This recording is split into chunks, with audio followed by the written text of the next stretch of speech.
Hello and welcome to today's daily news analysis. So today is 17th of May and as always we are doing the Hindu newspapers Delhi edition. And we have questions for mains answer writing practice which you can get them evaluated as well for free. So today I have a interesting question. This is on pesticides and this concerns General Studies paper 3. And today I am going chronologically from front page onwards. Now, as we did in the yesterday's newspaper, and we know that Prime Minister Modi was in Lumbini, which happens to be the birthplace of Prince Siddhartha, who became Gautam Buddha. And there itself, naturally, his mother would also be there. So, goddess Maya Devi, the mother of Gautam Buddha. So, it is Maya Devi temple is located over here, which is deemed as the precise place of birth of Buddha, right? And we also did that there was this foundation ceremony of known as Shilanya, which is about the creation of this international center for Buddhist culture and heritage, right? So these are the certain things that we did in the yesterday's newspaper. Now Prime Minister Modi invoked Lord Ram. And he said that with the development of this Ram Mandir, the development, with this, this will be close to the heart of Nepalis, common Nepali, as there is a connection between Lord Ram and Nepal as well. So there is this place Janakpur, which is seen as the birthplace of goddess Sita. So it was described in Nepal as the abode of Lord Ram's consort Sita. Fine, so we are done with all this. Now let's look at this. What is Prime Minister Modi doing? He's invoking religion. He's invoking common culture. On what? On strengthening the India-Nepal ties. So cultural diplomacy, relational diplomacy. So these are being done to further the India-Nepal ties. And Prime Minister Modi says that these two, India-Nepal, should work together to face emerging challenges or to address the emerging challenges. Now, what is not mentioned is what emerging challenges are we talking about. Now, if you wish, you can pause your video over here and just think about 3-4 issues that India and Nepal would be jointly facing. Now you can imagine the map of India and Nepal. You can consider the physical map of India as well, right? This is Nepal, you can make out, and this is the mountainous region, Himalayan region, and the below part is the plains, the Terai plains. So since they are plains, the borders are quite porous. It allows free movement of people from one place to another. So these are Madhesi population, and they have close cultural ties. There is close people-to-people contact over here. So this brings to light some of the emerging challenges. So we can say, okay, fine. Number one challenge could be an instability or some development that takes place in Nepal, or at least with the Madhesis in Nepal, may have repercussions in Uttar Pradesh, Indian states of Uttar Pradesh and Bihar. So political developments over there affects us. Okay, then what else? Free movement of things, free movement of people. Can't we correlate this with trafficking of drugs, trafficking of fake currency, trafficking of arms? So a national security risk,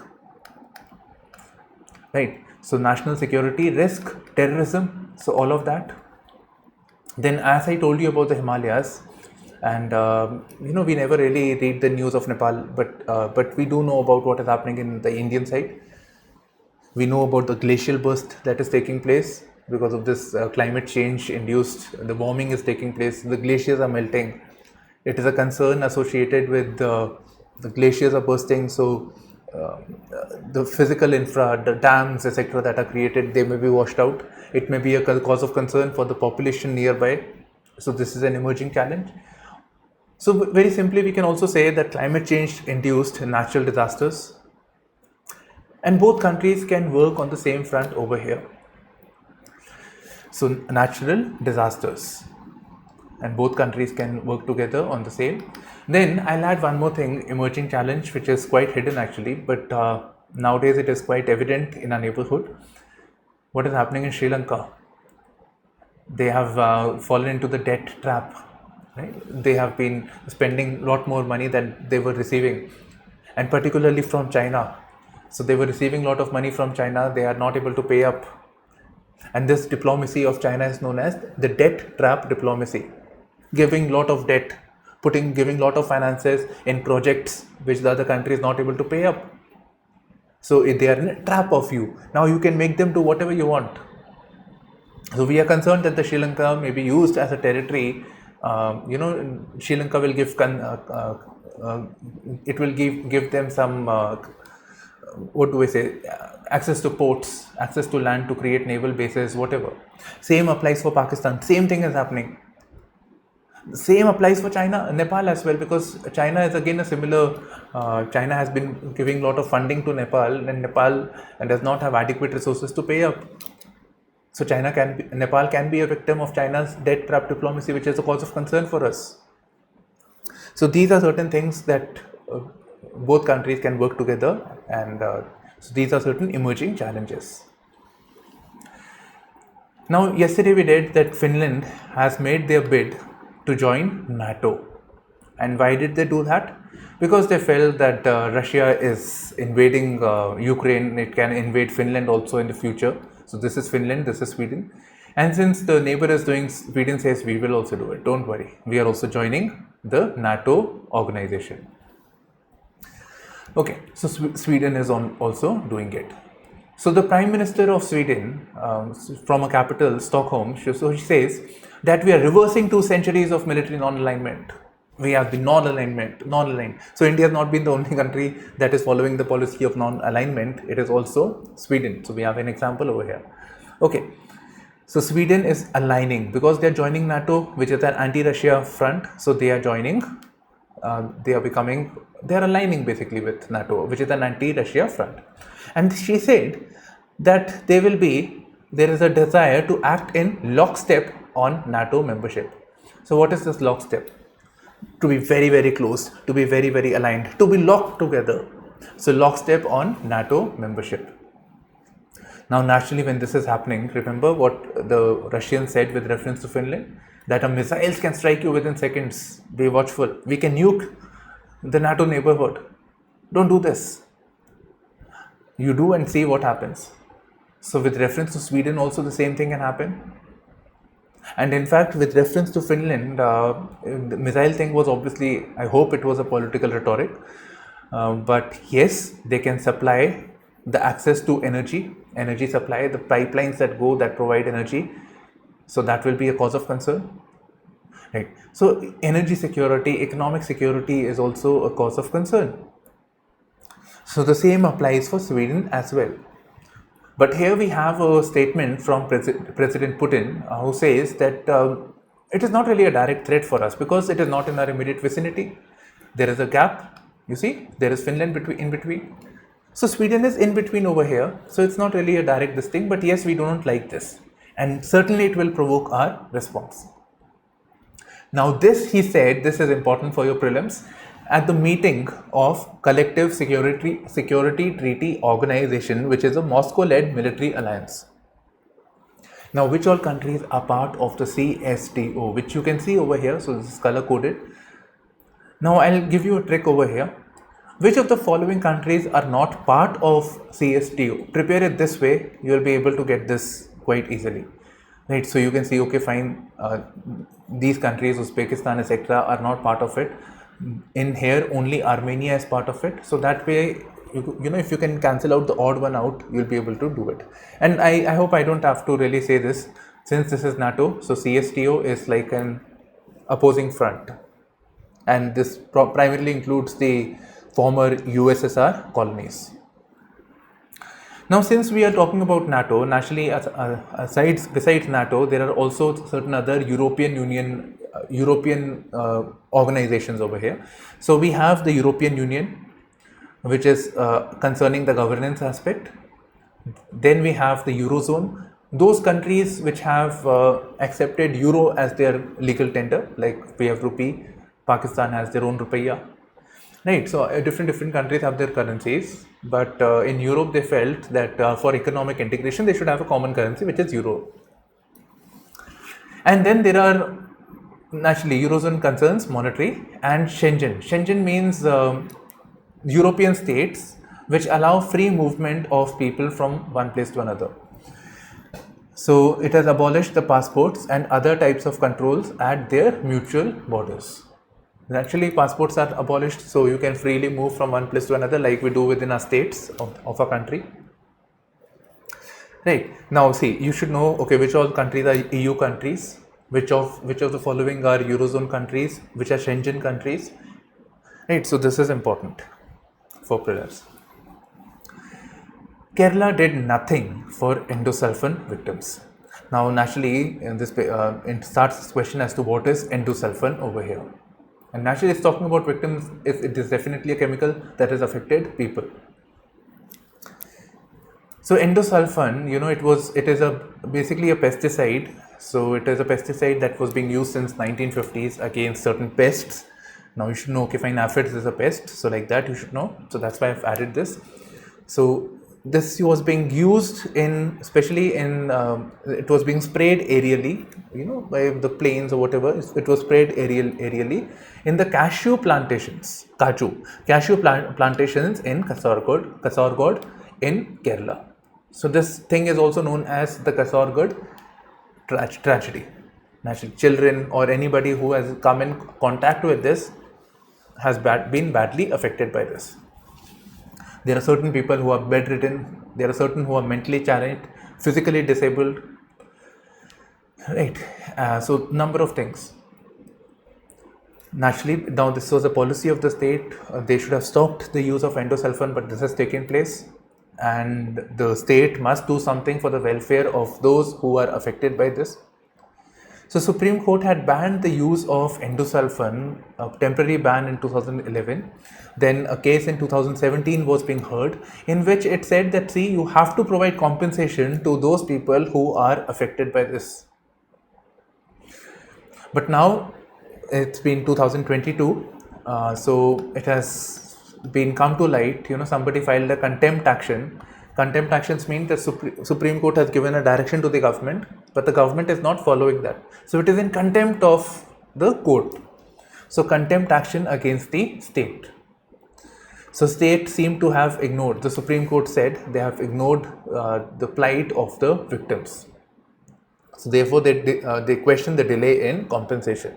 Naturally, this is something that the state should voluntarily do. Okay. Now we'll do this, then we'll come to the question. So what is endosulfan? You get it, okay, fine, this is a pesticide over here, and this is a neurotoxic. It is blocking the inhibitory receptors of the central nervous system, the CNS that is written over here. So it is affecting that, and there are certain concerns like bioaccumulation, that is, these pollutants, they tend to remain in the body of the person who has taken this, inhaled it, eaten it, whatever it remains in their body. And if it is eaten, let's say I eat a fish that was affected by endosulfan, or not me, a smaller fish was eaten by a bigger fish, and then that is eaten by me. So we are moving from one trophic level to the other. So the effect of that pollutant will be much more severe. So that phenomena is known as biomagnification. So I just wanted to bring this concept. So we have bioaccumulation, autism, delayed reproductive development, sensory loss, neurotoxicity, long range contamination, endocrine disruption. Right. So these are certain things over here. And actually, I think when we know that when we are having any pesticide, also some effects are there. Okay. So this was banned in 2011. There was a global consensus on banning this and phasing it out as an agri-chemical, and this was done via the Stockholm Convention. Remember Stockholm, the capital of Sweden? So Stockholm Convention on Persistent Organic Pollutants. This has been asked in UPSC Prelims 2013-14. It has been asked. right? So these conventions, etc., are very, very important. Like Stockholm Convention is associated with which of the following? Or the Convention on Persistent Organic Pollutants is associated with Stockholm Convention, Basel Convention, Montreal Protocol. So like that, questions can be asked. Okay, so this we have. Now think, endosulfan is not the only thing, right? It's not the only pesticide, and pesticide we are all concerned about when we go to the marketplace, when we have to buy something. Somebody in a family would definitely be talking that, see, this thing has pesticide. So naturally, from the policy perspective, something should be done so that some reforms should be introduced so that the pesticides are responsibly used or maybe banned altogether. So this question is all about that. So we're taking up this issue at a micro level. This thing was there, we are taking it at a macro level from the pesticide perspective. So read this question. Pesticide management in India requires broad-based reforms in order to ensure sustainable agricultural practices. Now the question reads as discuss. We have to discuss means every aspect of this statement has to come to light. Discuss in Hindi means charcha. So like in group discussion that happens, anything can come, that flexibility is there with you. Now if you look at the question, can we disagree with this? No. Definitely we require broad-based reforms, there is no doubt about that. Right, so we will not disagree with this. Right, because I am saying this because sometimes I have seen some people say that you have to write the pros and the cons. So there is no con over here, you have to do this. But yes, if you ban pesticides, then there may be concerns associated with it. That is a different thing. Okay, so first thing is, why do we need pesticide management? Why these reforms are needed? Now I think you can automatically write this by yourself. What are the concerns associated with it? Some examples we have over here also. Then bioaccumulation, biopesticide, biomagnification, the pesticides, chemicals ultimately coming into us, coming in via the food chain. It is of cause of concern. Okay. Now before starting the why part, use a fact to highlight, to bring to light the issue of pesticides. And by the way, this is not the only thing. The farmers also use pesticide as a means of committing suicide. So that aspect also can be mentioned. Right, so this thing is there, it is affecting the ecology also. So all that aspect, you can start by writing about a fact as to why it is needed. Then you can elaborate those issues over here. Elaborate. Then what do you mean by pesticide management? That aspect should come. What are the things that should be part of this management over here, or simply saying how can we bring in pesticide management, what all things are to be done. So that has to come, and then at the end of it, the conclusion. Now with reference to this, in 2020, the Parliament or the Union Cabinet introduced a bill in the Parliament known as the Pesticide Management Bill. So again, you see pesticide management, so the same statement is being used for this reason only. Okay, so the government itself through this law is telling you what all things have to be done. Regulate the business of pesticides, use of pesticide data. Data means which pesticide is good, which pesticide is most usable, can we avoid this? So this should be made available, this data should be available in digital format, it should be made accessible as well as in all languages which a common person can also understand. Then organic pesticides is being referred to, that is not using chemical pesticides. So organic things, what all things are there. This I want you to Google yourself, because when you Google you will find a lot more information that I would be pasting on this thing. Right, so do this, and this will definitely, I guarantee you, this will help you with your prelims. So identify the organic pesticides. Then registration of pesticide manufacturers, again regulating the business of pesticides is mentioned. Then what else can be done? So we can adopt organic farming, and for that we have a scheme known as zero budget natural farming. The government has been promoting that.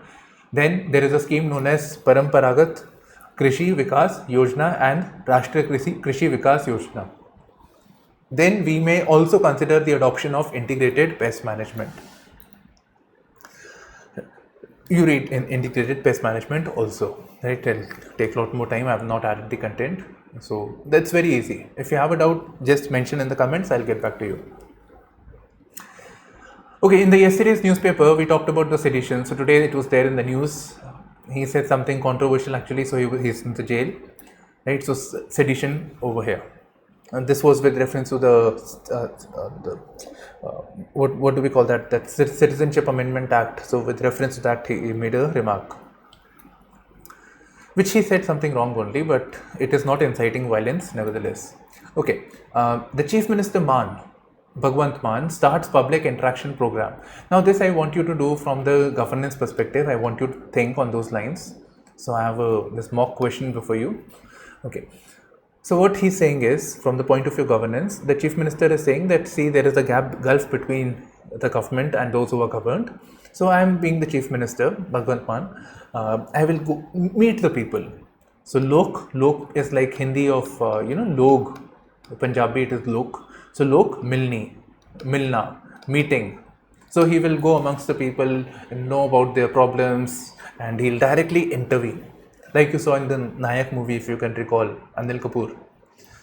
Okay, so that. But naturally, the BJP says it is kind of a drama, and it is not humanly possible also, as there are about 2.75 crore Punjabis. But definitely this is a problem, and the Chief Minister must be proactive on this. So here my question, if you were to advise the Chief Minister, what steps would you suggest? What all things can be done? Be innovative. How can the gap between the government and the governed be reduced? What steps can be taken? How can technology be leveraged? All that. Be creative. Mention it in the comment section or on a Telegram channel, CSE, Coach, or my channel, IASPrimers. Next is new systems delay NREGA wage payment. So NREGA, it's important from mains perspective, but today I'm not sharing this perspective, but I'll just give you some idea. So this is a flagship scheme of the government, which is about creating providing employment or demand-based work. That is, these people, when they want work, so they will be provided. They'll be provided guaranteed work, demand-based work, of course, that means that, from the government. So unskilled work, manual work. For example, you see this road over here? So this is a road in the rural village area. Okay. So this is made under the Pradhan Mantri Gram Sadak Yojana. But before making of this road, some kacha work would have been done. The land would have been cleared, some work would have been done, some foundation would have been created.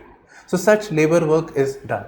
Likewise, maybe in a village area there is a problem of water scarcity or drought prone area. So ponds can be dug, water can be stored. So the idea is that providing them employment, but at the same time creating capital assets, creating assets that is beneficial for the community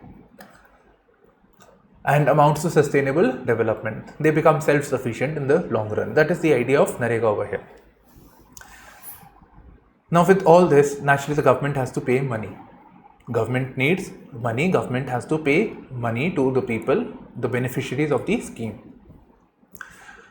Now in this, there was a need felt for introduction of a new system because there were some wrong activities that were going on. The money was being siphoned off. Wrong names were added in the people were not attending, but still names were added. Sometimes they were associated with certain political people, right? So money was siphoned off illegally, so that corruption was exposed, seen by the CAG reports. Then no real assets are being created. Sometimes assets are not created. The work is being done, but assets are not being created on ground. Money has been spent. So there are certain problems associated, and therefore what they want to do is they introduce this system known as National Mobile Monitoring System. So this is an initiative of Ministry of Rural Development. So this NREGA is also under Ministry of Rural. So National Mobile Monitoring System. So what using mobile phone for monitoring what is happening. If work is done, they have to click the photo, they have to upload. This will be approved digitally. Attendance on the app, it has to be done, right? Mobile based, it is to be done. So real time monitoring is taking place. So once this is done, it is approved, and it will be approved in a time bound manner because everything is digital, no paperwork is there. So movement is freely, seamlessly moving from one department to another.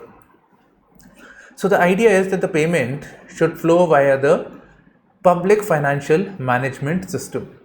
So this system should be utilized. So these are being done over here. Now what is this public financial management system? So you can see over here. So this is the Office of Controller General of Accounts, Ministry of Finance. This is very, very important, and it is concerning with the disbursement of funds from the center or the consolidated fund of India to the states, or whatever expenditure that is taking place. Clear? Till now it is clear, right? It's a great reform actually if you look at it. But then we all know that technology is pretty unpredictable. There are always certain glitches, and because of glitches and making this mandatory, there are people who do not have the connectivity. Go to the highways and you'll see the signals drop like anything. So people are not able to get money because of glitches, technical problems. They are not being paid. So this is a great cause of concern. And these are people who are very, very poor, who are marginalized. They are unskilled labor force. So to deprive them of payment even when they have done the work, it's very, very unethical. So this has to be reformed. And here it says that this project was done without any consultations. So with reference to the governance work, governance, it's a key value, foundational value from ethics point of view, that you have to have consultations from governance also. You need to have taken to viewpoints of the other persons. Now these policies are made from the top going to the bottom. This is like somebody at the top feels that this is the only way it should be done, but it is not taking the feedback of the people at the bottom level. So objectivity is missing, right? So these are certain things that should be rectified over here. Now coming to this aspect of from the prelims perspective, this will help you. So this is I think this is the finance minister of Kerala, Balagopal. So he's pushing for respective states, including his state Kerala, that they be allowed to spend over and above the fiscal deficit targets. Clear? Okay. I have to explain. I think I have fiscal deficit. I hope you know fiscal deficit. Today there was this question on our Telegram group also on deficit financing. So fiscal deficit is when the expenditure is more than the revenue that is accruing to the state. So typically there is a target that is set. Okay, for example, there is this FRBM Act that sets a target of 3% of fiscal deficit, but this has been exceeded because of the pandemic. Right now, the target is at 6.4% for the upcoming year. Right, so they are not supposed to spend beyond this. The expenditure should not be beyond the fiscal deficit, beyond this limit over here. If you breach this, there will be bankruptcy. This will be something like what is happening in Sri Lanka right now. Now, fiscal deficit is at the center level, but it is also at the level of state. So, like we have GDP, at the state level, we have the gross state domestic product. Clear? So, we have this, and the center decides, the center fixes actually parliament as to the fiscal deficit targets for the respective states. So at this moment, I was curious as to what is the limit. So at this moment, it was earlier at 3% of gross state domestic product, but this was increased to 5%. 3%, but it was increased to 5%. So why would that be? Because now if they can spend more than the target limit that has been given, so if this was the limit, they can spend this much, that means they have more resources for developmental work, for welfare schemes, etc., etc. So that will spur up the economy also. Okay. So this limit is conditional. This plus 2%, 5% is conditional. What is the condition? It says that 3% is okay, you have it. Plus 0.5% is extra borrowing, which is allowed unconditionally. But plus 1% is allowed if you take reform related measures. For example, state electricity boards are having debt, huge amounts of debt. So if you make reformative measures so that the debt of the state electricity board comes down and certain other things, you introduce one nation, one ration card, ease of doing business, power distribution is state electricity board, or augmentation of urban local bodies. So if you work on these areas, these 4 areas, then we will allow you 1% excess fiscal deficit target. And as an incentive, when you have achieved all of this, then again we will give you 0.5. So this becomes 5%. Right? So this is done. Now we know that, okay, fine, the center defines it for the state. Finance Minister Nirmala Sitharaman raised the net borrowing limit for the states. Now when we talk about fiscal deficit, naturally you are spending more than what is money that you are getting. So you are spending more. Naturally you will have to borrow money. Now can the state borrow money? Can the state borrow from the market? So that is coming from Article 293. So it says state can't raise borrowings without centre's consent if it has any loan outstanding which is repayable to the government of India. Can we say that it can raise money from outside? Yes. If it has, then only it cannot do it. And unlike the center, states cannot directly borrow from external sources, from World Bank or whatever. Directly it cannot do it. Clear? So these are important things. This is important for your prelims. Very, very important. Now opinion section, I really didn't want to go deep into all this. Right, so all these articles over here, as this is quite recurring. A war that is shrinking India's geopolitical actions. Which war is taking place at this moment? Ukraine war. And by the way, this is showing China's map and Russia's map. So Ukraine war is taking place. So India has to, if it should be side with Russia or should it be with the Western countries. So that thing is going on. That is naturally it is affecting its policy of being non-aligned. It is being pushed to take the side of the West. That is a concern. Okay, and if we don't take a strict stand right now, maybe in the future the West may not support us as much. So it is shrinking India's geopolitical options. Sri Lanka, what this new Prime Minister should be doing, not really interested right now. Okay, reforms in the technical higher education market, and congratulations, our country has won this Thomas Cup. So that's it. Okay, this was interesting. Focus on public health engineering. So public health engineering, and that is with reference to public health, identifying engineering solutions. Right. So with reference to that. So this has not been focused upon much in our country. So this should be a separate course. So that is what the author is telling us about.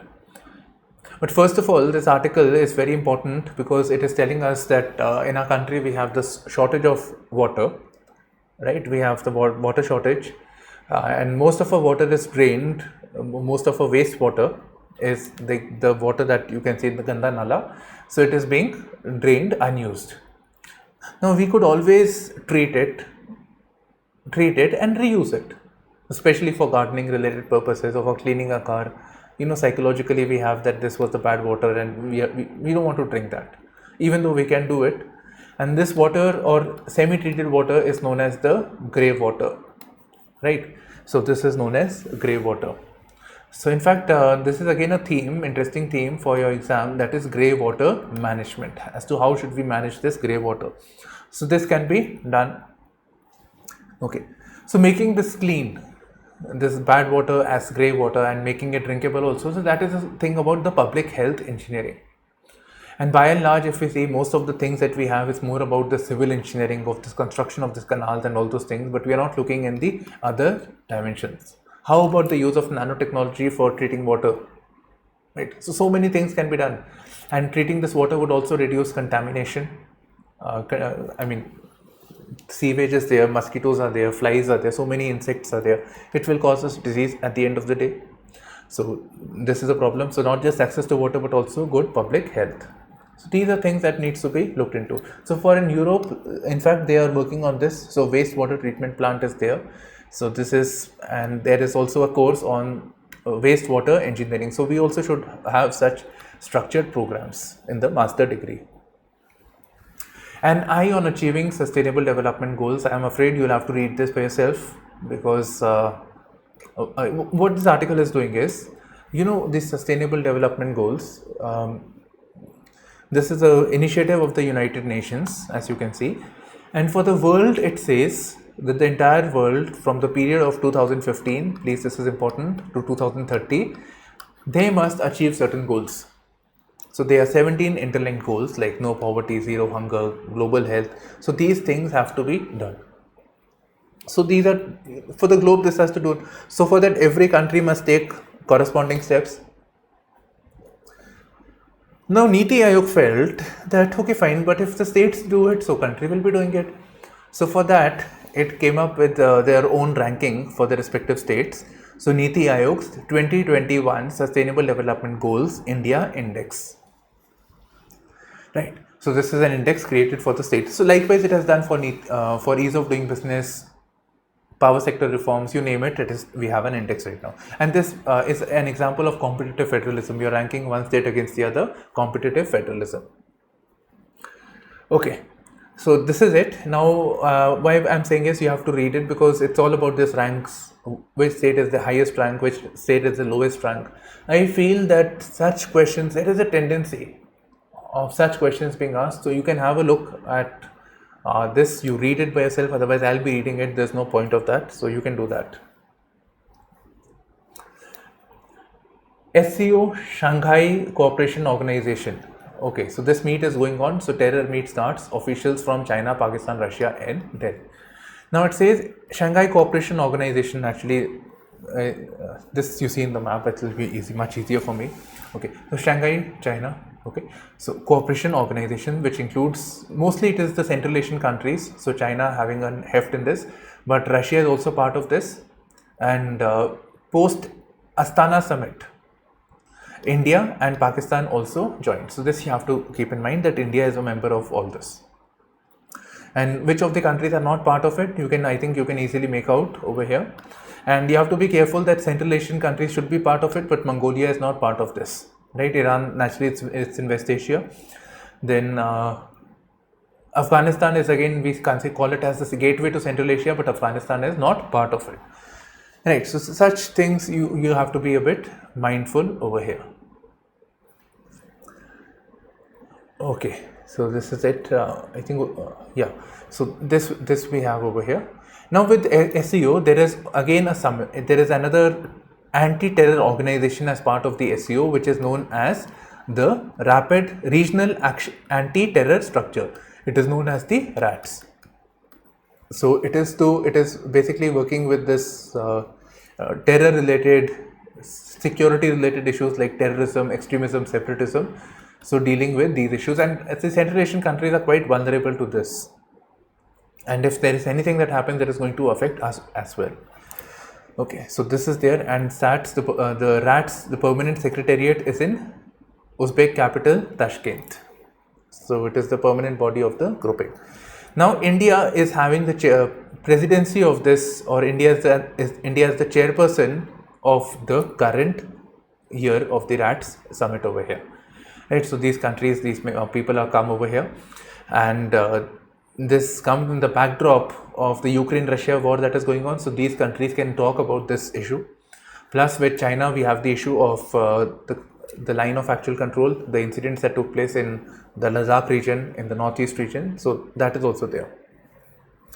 Now here in this summit, they also talked about it, criticized the statement that was given by Organization for Islamic Cooperation.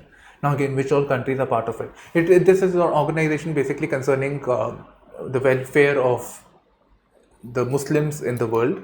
So it is to do with this. So mainly the Islamic countries, but India is not part of it. And by the way, India is the second highest amount of Muslims after Indonesia. Okay. So it typically says things that is against India, particularly on the Kashmir issue. And it made a remark on the delimitation exercise that is going on in the state of Jammu and Kashmir. Fine, so this is there. Delimitation means marking out demarcating the boundaries of the constituencies. So this is there in the news. When it is there, I'll highlight that. Border villages migration a worry.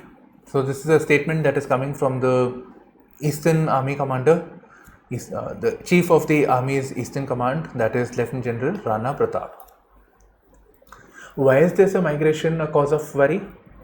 So one theme, right, from mains perspective, this is important from your GS3. So why is this migration a worry? Second thing is what can be done about it? So what measures are being taken? What can be done to stop this migration? Thing is that migration, if people are not there, so they need people to work. The border people, they need people to work. Then the villagers are also acting as local people, not just as a labor force, but also as intelligence. They provide crucial intelligence. If they are placed in particular pockets, they would be going for, maybe these are hardy areas, difficult areas. So farming may not be the predominant occupation, but animal herding. So they patrol in a way, and they would aid and support the Indian army. So that way it makes the tasks of the army much more challenging in this tough terrain. Now, given this geography is very, very difficult, people don't want to be there. Plus the border areas, there is lack of development. Now you can't force people, we are not China, we can't force people to move to this place, move to that place, we can't do that. So what can we do? Improve situations, improve development, border area development program, read about it. So we need to focus more on the border area, the developmental work, create more opportunities for them to stay. They are moving out because the life is very, very hard for them. Especially, this is an example of push migration. It's out of stress that the people have moved out. Okay. India and France Navy jointly patrol Indian Ocean. Now I was thinking, India and France has this military exercises which is known as Varuna, but this was not part of Varuna exercise. Now these military exercises like these are very, very important, and I am again reiterating, this is not the Varuna exercise. So this took place in the region of Indian Ocean, western, the Africa side, that part of the Indian Ocean, that is Arabic Sea, that region. Okay, La Réunion Island of the France. Now, how will this help geopolitically? India is concerned about the Indian Ocean region. It wants to have greater presence, but with the prevalence of China and China being more assertive, we need partners, we need support, and France, like-minded country. In fact, it is also known as the national partner of India, USA, the Quad grouping. So they are like-minded countries which has a view on the Chinese side. Now India and France can work together, and plus we are also buying things from them, like the Scorpion class submarine. Okay, plus Rafale fighter planes. Okay, so they working together. So it will increase joint surveillance. It will be focusing on anti-smuggling, those things that are taking place, and we both will be aware of each other's technology, military capabilities, and how we should work together. So it will improve interoperability. Now the French people were onboarded on the Indian plane known as the P8I. Now see, this can be asked in your prelims, like P8I is associated with which of the following? What is the speciality of this plane? A, B, C, D. So like that. Okay, now this P8I is a plane, so it's on the air. It can see this, it can surveillance, it can do the surveillance, it can observe the submarines inside the ocean. That's how good it is. So we need this because we don't have adequate submarines. So this plane, and there are a lot of Chinese submarines that are going on in the Indian Ocean region. So it will help with that. So if we can spot it, and then our frigates, our normal ships can go and put them to task. Right, so P8I. But this was also used during this Ladakh tensions that were going on. So even land-based things can be done. So the Americans got to know from our side over here. Okay, so that is there. Then after this, the Australians would also be coming, and Australian P8I plane would also be there. Now this article, you can take a screenshot. It's very, very important. So this is about the plight of the disabled.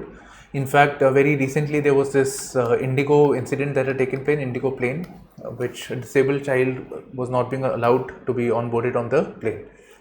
Right, so more sensitivity on this issue now. So it was actually just below this article where the Ministry of Aviation has criticized the actions of the Indigo.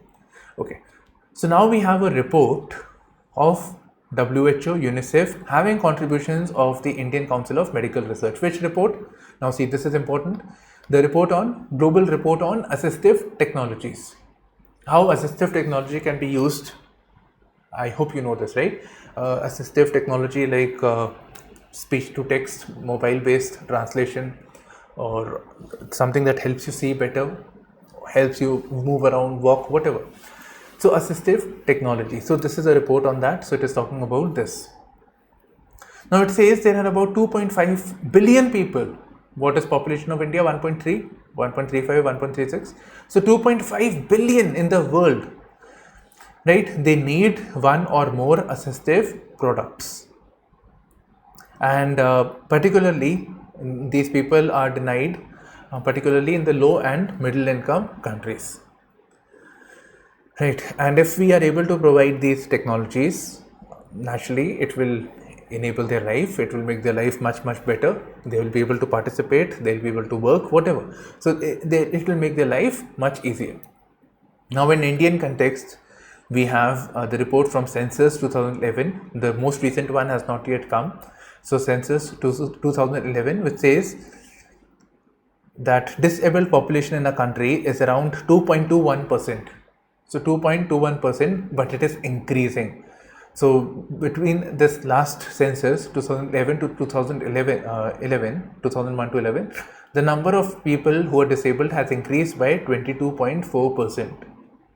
And with reference to this, the people who have disability, actually people who are disadvantaged, chances are that illiteracy would be higher. So only 49% are literate, 34% are employed, so they are dependent on others, 75% live in rural areas. So this is a cause of concern over here. And the report says that this is 2.5, but it will increase to 3.5 billion by 2050 due to population aging. People go old, they obviously disabilities come with that, then non-communicable diseases, and then there are concerns associated with these things are bad itself. Beyond this, affordability and accessibility of these technologies make things even worse. Plus, there are gaps in people who are trained workforce with reference to providing service to the disabled. Right, so these are certain things that needs to be looked into.